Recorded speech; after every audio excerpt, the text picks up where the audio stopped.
Sense is run by a bunch of investment bankers, and their modus operandi.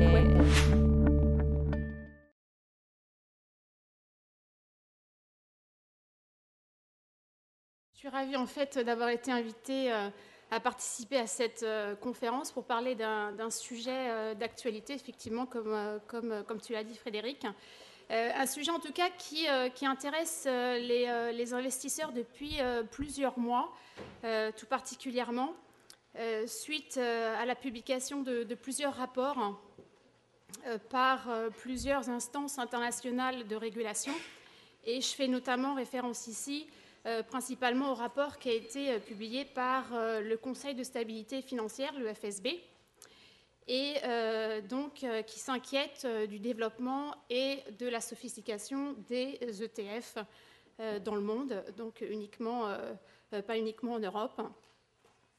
Et donc, selon cet organisme, la prolifération des ETF pourrait poser des risques.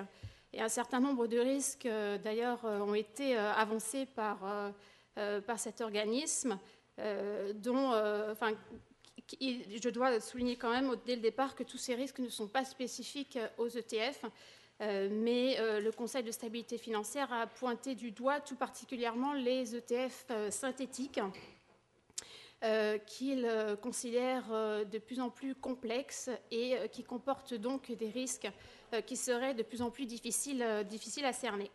Alors bien entendu, dans cette présentation, je ne vais pas parler de tous les risques qui ont été mis en avant dans ce rapport. Je vais plutôt me concentrer sur les risques de contrepartie et pas uniquement les risques de contrepartie qui existent dans les ETF synthétiques, mais je vais également aussi parler d'autres structures qui comportent aussi des risques de contrepartie, notamment des ETF physiques qui s'engagent dans des activités de prêt de titres et les risques qui existent aussi dans les ETN, les Exchange Traded Notes. Alors avant cela, avant de présenter quelques faits, je voulais juste vous dire que je vais donc présenter ces risques puisqu'ils comportent tous des degrés de risque différents. Donc on va voir de quels risques vraiment il s'agit. Est-ce qu'ils sont bien gérés par les émetteurs de ces produits? Est-ce que la transparence et les informations qu'ils fournissent sont suffisantes pour que les investisseurs évaluent ce risque de contrepartie? Et enfin, si les investisseurs sont adéquatement rémunérés pour le risque qu'ils prennent. Alors avant cela, je voulais vous donner quelques faits pour mettre un petit peu ce sujet en contexte. Jean-François, dans son introduction, a parlé un petit peu des ETF, ou devrais-je dire des ETP, des Exchange Traded Products, qui est un terme finalement qu'on devrait plutôt utiliser, puisque c'est un terme plus générique, un terme ombrelle, qui regroupe non seulement donc les ETF, qui représentent 90% de ces produits, mais aussi des ETC, des Exchange Traded Commodities, et des ETN, Exchange Traded Notes. Donc aujourd'hui, en Europe, il y a 1500 Exchange Traded Products donc, qui sont cotés, ce qui représente à peu près 240 milliards ou 250 milliards d'euros d'actifs sous gestion. Et il faut savoir que près de la moitié de ces actifs gérés sont donc investis dans des structures dites synthétiques. Bien entendu, comme Jean-François l'a souligné tout à l'heure, on en parle. Pourquoi? Parce que les ETF est un marché qui est en plein boom, puisqu'il a cru, rien que sur l'année dernière, de 32%, et on s'attend à un taux de croissance équivalent cette année. Donc voilà, le décor étant planté, rentrons dans le vif du sujet. On va tout d'abord parler du risque de contrepartie donc dans les ETF synthétiques. Je vous en rappelle quand même le principe.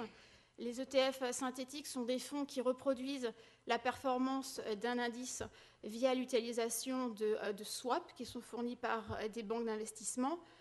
Donc effectivement, les détenteurs de ces fonds sont naturellement exposés au risque que la banque ne puisse pas honorer ses engagements, c'est-à-dire qu'elle ne puisse pas délivrer la performance de l'indice suite par exemple à un défaut. Et donc il y a bien là un risque de contrepartie. À partir de là, bien entendu, les investisseurs sont en droit de se demander pourquoi ils investiraient dans des ETF synthétiques alors qu'ils pourraient très bien investir dans des ETF physiques et donc ne pas être exposés à ce risque de contrepartie? Eh bien, la réponse, c'est que les ETF synthétiques présentent quand même certains avantages par rapport aux ETF physiques, notamment la réplication synthétique permet d'offrir un meilleur tracking que la réplication physique. Pourquoi? Parce que la performance de l'indice, tout simplement, est garantie par la banque qui sert de contrepartie au swap. Donc, ce qui permet finalement d'éliminer une partie des sources traditionnelles de tracking error qui sont fréquentes dans la réplication physique. Et je fais notamment référence aux frais qui sont liés au rééquilibrage de l'indice ou encore aux diverses taxes et traitements de dividendes. Donc il n'y a pas ces coûts-là de frottement dans la réplication synthétique, ce qui permet d'obtenir très souvent un meilleur tracking. Il est vrai aussi que la réplication synthétique coûte moins cher à gérer, donc ce qui permet à ces fonds finalement d'afficher des TER inférieurs à ceux des ETF physiques. Mais attention, quand je dis que ces ETF synthétiques bien souvent surperforment ou font mieux que les ETF physiques, c'est bien souvent le cas, mais ce n'est pas tout le temps le cas. C'est-à-dire qu'il y a quand même un travail de due diligence à faire. Vous devez quand même voir si vous êtes bien rémunéré pour prendre ce risque. Et pour ça, il faut voir comment performe l'ETF. Donc, vous regardez la performance de l'ETF et que vous la comparez à la performance de l'indice, ce qu'on appelle la tracking difference. Et c'est à ce moment-là que vous pouvez voir vraiment si vous êtes bien rémunéré pour le risque que vous avez pris en achetant cet ETF synthétique. Autre avantage, bien entendu, à la réplication synthétique, elle permet d'accéder à des marchés qui sont sinon difficiles à accéder. Je fais notamment référence ici aux marchés émergents. Et c'est d'ailleurs pour ça que iShares, il y a 8 ou 9 mois, a pris la décision d'utiliser des swaps pour offrir à ses investisseurs des expositions plus optimales à des pays comme par exemple l'Inde ou la Russie. Alors maintenant, comment est-ce que ce risque de contrepartie dans les ETF synthétiques est géré? Alors il faut savoir que tout d'abord, ce risque de contrepartie, il est limité par la réglementation européenne. Selon les règles UCITS, l'exposition non couverte de ces fonds aux banques ne doit pas dépasser 10% de la valeur liquidative de ces fonds. Alors, qu'est-ce que ça veut dire? Ça veut dire que le fonds doit détenir soit en propre, soit obtenir en garantie au moins un panier de titres qui correspond au minimum à 90% de la valeur du fonds. C'est ce qui permet finalement de protéger les investisseurs en cas de défaillance de la banque. De leur côté, aujourd'hui, les émetteurs d'ETF synthétiques vont plus loin. Ils essaient de minimiser davantage ce risque de contrepartie en ayant des paniers, donc soit en propre, soit déposés en garantie, qui sont de valeur supérieure à 90%, donc sont supérieures à la limite réglementaire. Et même d'ailleurs, la tendance aujourd'hui est à la surcollatéralisation, excusez-moi pour cet anglicisme, c'est-à-dire que les paniers titres, généralement, aujourd'hui, peuvent représenter plus de 100% de la valeur liquidative des fonds. Ils peuvent même aller jusqu'à 120% de la valeur des fonds, ce qui permet vraiment de réduire le risque de contrepartie, même de l'annuler, voire à ce que ce risque de contrepartie soit négatif. Alors en théorie, bien évidemment, plus le niveau de collatéralisation est élevé, plus l'exposition à la banque est réduite et donc plus de protection est offerte aux investisseurs. Mais il faut bien savoir que le niveau de collatéralisation n'est pas le seul facteur à prendre en compte si vous voulez évaluer le risque de contrepartie que vous prenez.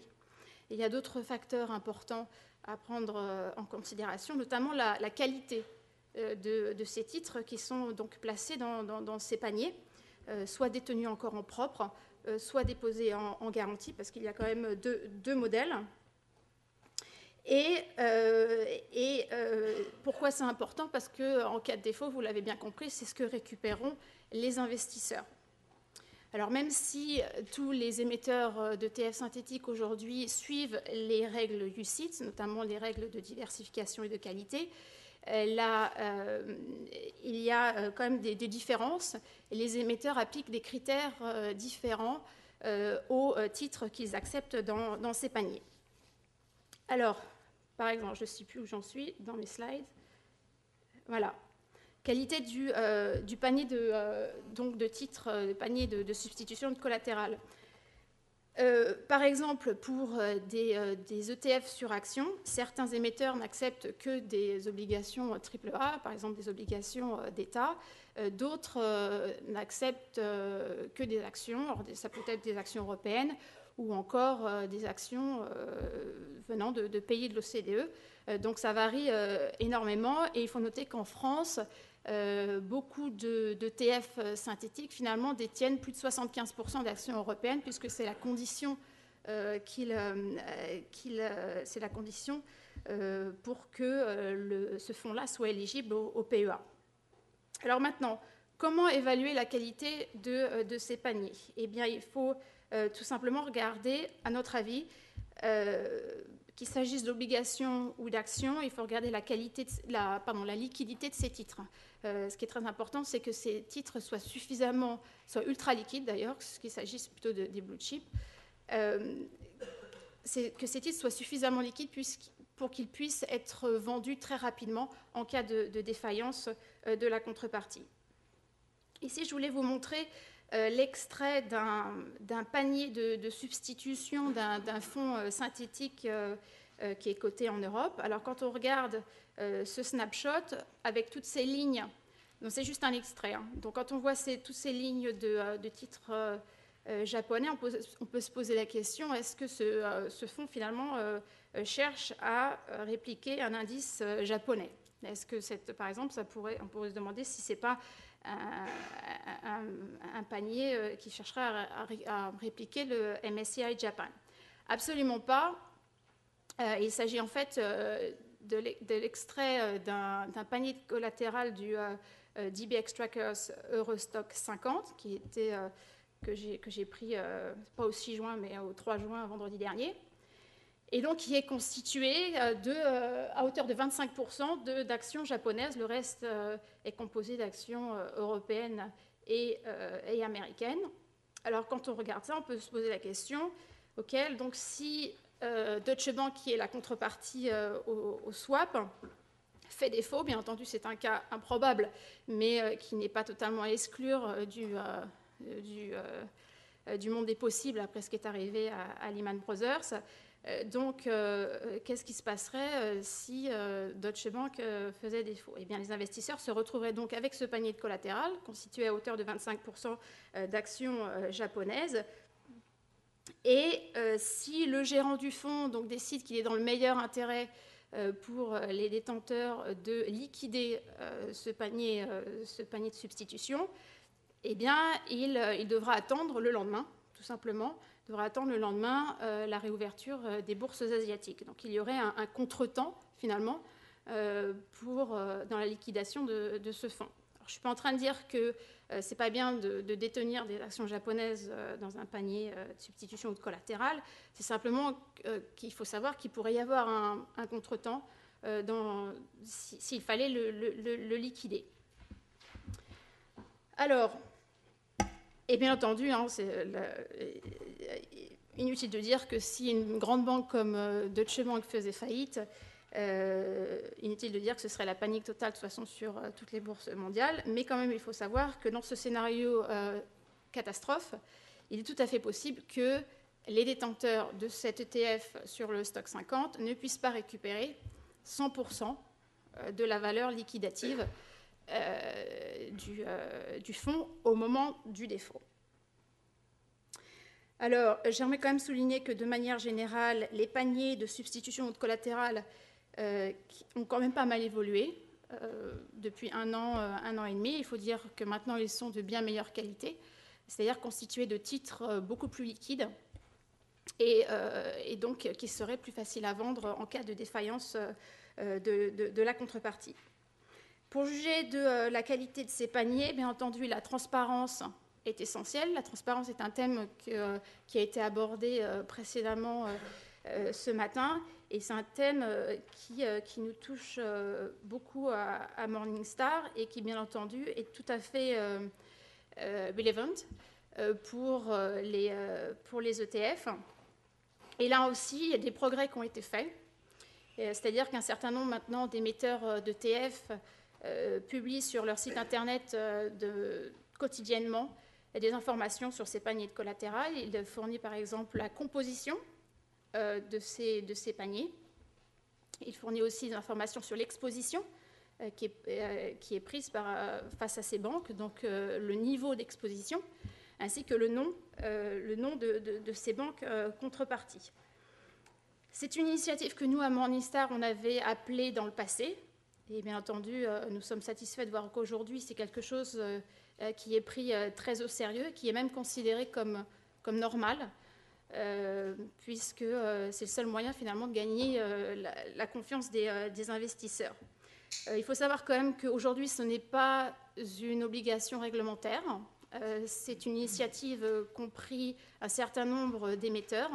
Et je dirais qu'en tête, on trouve les leaders, iShares, DBX Trackers, Credit Suisse, qui ont été finalement les premiers à spontanément divulguer ces informations. Alors, bien entendu, nous, on se félicite de ce développement. On pense que vraiment, c'est le seul moyen de montrer leur bonne foi et, comme je le disais, de gagner la confiance des investisseurs. Ceci dit, il y a encore du travail à faire. C'est-à-dire que le niveau de transparence n'est pas uniforme, et il y a encore quelques récalcitrants.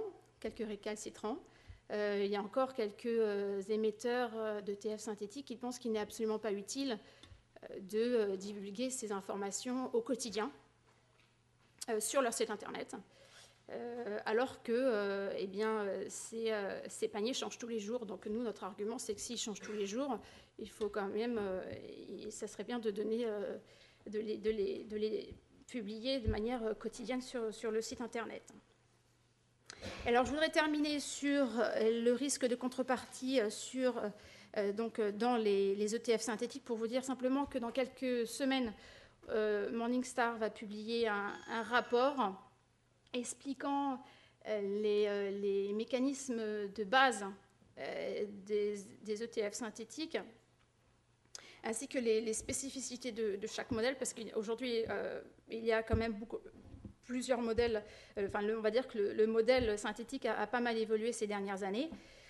Donc, dans ce rapport, on expliquera vraiment émetteur par émetteur ce que chacun fait, ce qui permettra quand même de clarifier un petit peu ces structures-là. Et dans ce rapport, nous tenterons aussi d'établir une liste de ce qui pourrait correspondre aux meilleures pratiques en matière de structure, en matière de gestion de risque de contrepartie et bien entendu en matière de transparence. Donc en fait, ce qu'on va essayer de faire, c'est d'établir une liste de best practices.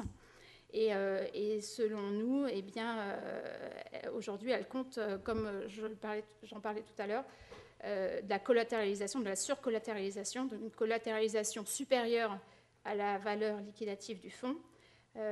Également, ce qu'on se considère comme best practice, c'est le reset fréquent des swaps, qui permet effectivement de réduire le risque de contrepartie. Il y a des swaps qui sont resetés, c'est ce que fait Credit Suisse, des swaps qui sont resetés à la fin de chaque journée. Donc, ce qui veut dire que là, le risque de contrepartie, il est annulé à la fin de chaque journée de trading, ce qui est bien. Et puis aussi la participation de plusieurs contreparties, puisque selon nous, ça permet bien tout simplement de diversifier le risque de contrepartie. Alors c'est juste 3 exemples que j'ai donnés ici. Dans le rapport, bien entendu, on s'étend davantage sur ce que l'on pense, nous, correspondre aux meilleures pratiques. Maintenant, les ETF de réplication synthétique, j'ai dit en introduction que même dans la réplication synthétique, il pouvait y avoir des risques de contrepartie. Je vous rappelle que les ETF physiques détiennent les titres qui composent l'indice dont il est censé répliquer la performance. Mais il peut y avoir des risques de contrepartie si le gérant décide, comme c'est très souvent le cas dans la gestion d'actifs, de s'engager, enfin d'engager le fonds en tout cas, dans des activités de prêt de titres. Alors c'est une activité qui, comme je viens de le dire, est très fréquente et qui permet d'améliorer la performance du fonds puisqu'elle permet de générer des revenus supplémentaires. Mais elle comporte quand même des risques, puisqu'il y a quand même un risque que la partie en face ne puisse pas être en mesure de restituer les titres empruntés. Donc, comment est-ce que ce risque est géré? Eh bien, tout simplement, il est géré là aussi en demandant à l'emprunteur de déposer un collatéral qui est en général supérieur à la valeur des titres prêtés. Très rapidement, il peut aussi y avoir un risque de réinvestissement dans le cas où du cash est déposé en garantie. Donc, du cash est déposé en tant que collatéral. On a vu pendant la crise financière des collatérales qui étaient réinvestis dans des titres soi-disant très liquides, en tout cas qui étaient considérés à l'époque comme très liquides, comme les auction rate securities, et qui, je ne sais pas si vous le rappelez, mais qui ont été complètement gelés au moment du credit crunch, donc ils n'étaient pas si liquides que ça. Nous, ce qu'on pense, c'est que, étant donné ces risques, donc dans la réplication physique, nous pensons que les investisseurs sont aussi en droit d'en savoir un petit peu plus. Et plus de transparence devrait être faite en fait, sur ces activités de prêt de titres. Et d'ailleurs, nous ne sommes pas les seuls à appeler les émetteurs à plus de transparence. Les régulateurs aussi pensent que ces activités aujourd'hui sont un petit peu opaques et que les investisseurs aujourd'hui ne savent pas vraiment le pourcentage du fonds qui est prêté et ils ne savent même pas combien ils sont rémunérés pour le risque qu'ils prennent. Parce qu'il faut savoir que dans ces activités de prêt de titres, l'investisseur final prend 100% du risque et il n'est peut-être pas forcément rémunéré à hauteur de 100% des revenus qui sont générés par le biais de cette activité. Aujourd'hui, effectivement, il y a des émetteurs qui reversent 100% des revenus, d'autres qui reversent que 50% ou 60%. Donc voilà, c'est à l'investisseur après de se demander s'il pense qu'il est adéquatement rémunéré pour prendre ce risque. Aujourd'hui, le seul moyen que les investisseurs ont... Est-ce que je dois parler plus vite? Alors aujourd'hui, pour obtenir ces informations, eh bien, le seul moyen qu'ont les investisseurs, c'est d'appeler les émetteurs et de leur demander. Nous, on pense que, ça serait bien qu'ils soient publiés tout simplement sur le site internet. Ce qui est assez ironique finalement aujourd'hui, c'est qu'on voit qu'il y a plus de transparence peut-être de fait dans la réplication synthétique que dans la réplication physique. Dernier produit que je vais aborder, ce sont les ETN, les Exchange Traded Notes, qui sont tout simplement des instruments de dette senior, non subordonnés, garantis ou non, c'est-à-dire collatéralisés ou non, qui sont émises par une banque, donc qui s'engage à payer la performance d'un indice. Alors, comme tout instrument de dette, effectivement, en achetant un ETN, les investisseurs s'exposent au risque crédit de la banque. Et aujourd'hui, en Europe, il y a 4 principaux émetteurs d'ETN, Barclays, Lyxor, RBS et Société Générale. Si je ne me trompe pas, je crois que Lyxor et RBS ont des ETN collatéralisés, donc ce qui permet de réduire de manière significative le risque de contrepartie, alors que Barclays et Société Générale, eux, émettent des ETN qui ne sont pas collatéralisés. Donc là, le risque est de 100% à ces banques-là. Alors pourquoi quel est l'intérêt finalement des ETN, qui ont d'ailleurs beaucoup plus de succès aux États-Unis parce qu'ils ont des avantages fiscaux là-bas? L'intérêt des ETN, c'est que ce sont des produits qui sont très faciles,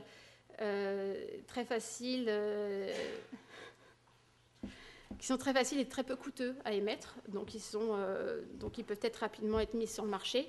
Ils permettent aussi d'accéder à un éventail d'actifs et de stratégies qui ne peuvent pas être accessibles autrement par les investisseurs, comme par exemple les stratégies sur futurs ou la volate. Et généralement, les ETN permettent d'offrir un meilleur tracking que les ETF. Mais comme je le disais, il y a quand même un risque important, un risque de contrepartie important dans ces ETN, surtout s'ils ne sont pas collatéralisés. Donc c'est vraiment à l'investisseur de voir s'il est prêt à prendre ce risque et s'il pense qu'il est suffisamment rémunéré pour prendre ce risque. Voilà, j'en ai fini. Je ne vais pas conclure.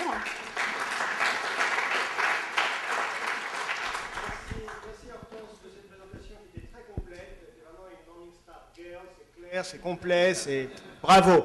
Alors, on se prend quand même quelques minutes pour des questions. Moi, j'en ai quelques-unes, mais et voilà. Allez, hop.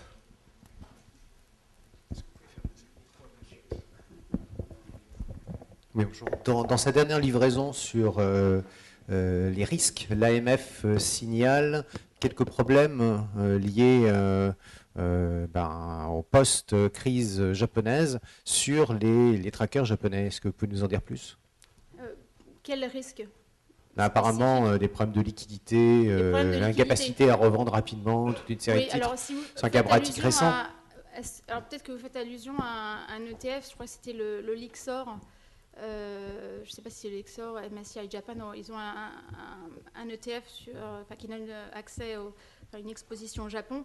Je crois que c'est le seul, à ma connaissance, qui a eu un problème effectivement de spread, c'est-à-dire que les spreads étaient très, très larges au moment, je crois que ça a duré une journée ou quelque chose comme ça, et c'est parce que certainement le market maker n'était pas à son poste à ce moment-là. À ma connaissance, les autres ont très bien fonctionné pendant la crise du Japon.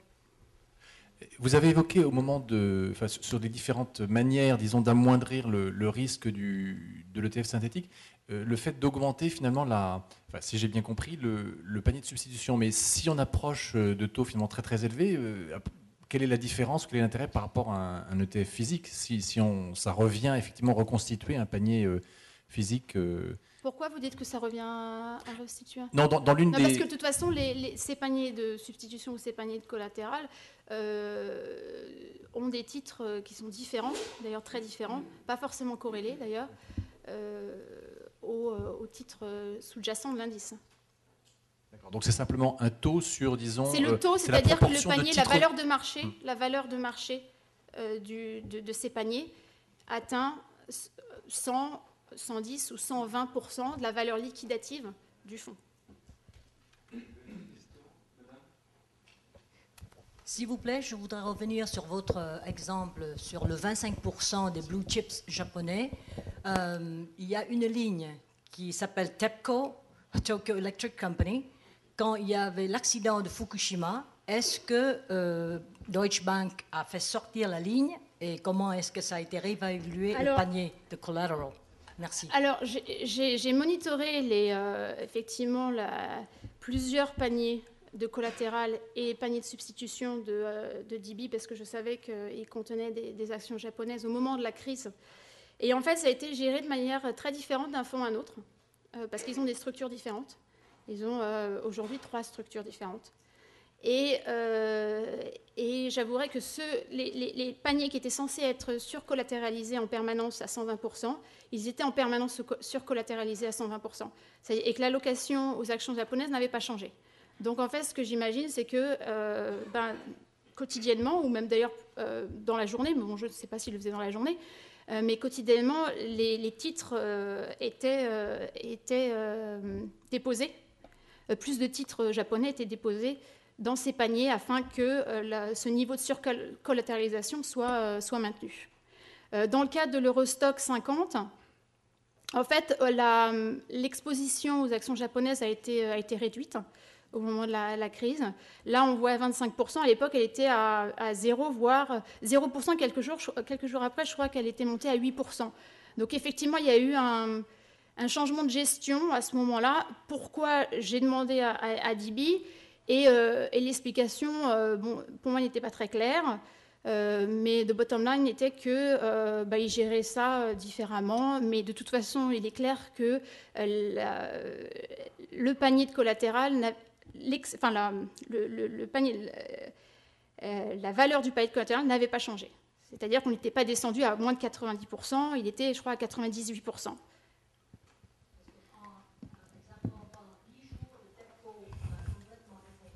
Ouais, mais je pense dans ce cas-là, parce que je n'ai pas regardé spécifiquement cette ligne-là, mais je pense que la crise a été très bien gérée par DB. Et puis on garde Hortense sous la main, donc vous pourrez lui poser toutes ces questions pendant le buffet tout à l'heure. Hortense, merci encore, c'était vraiment très clair.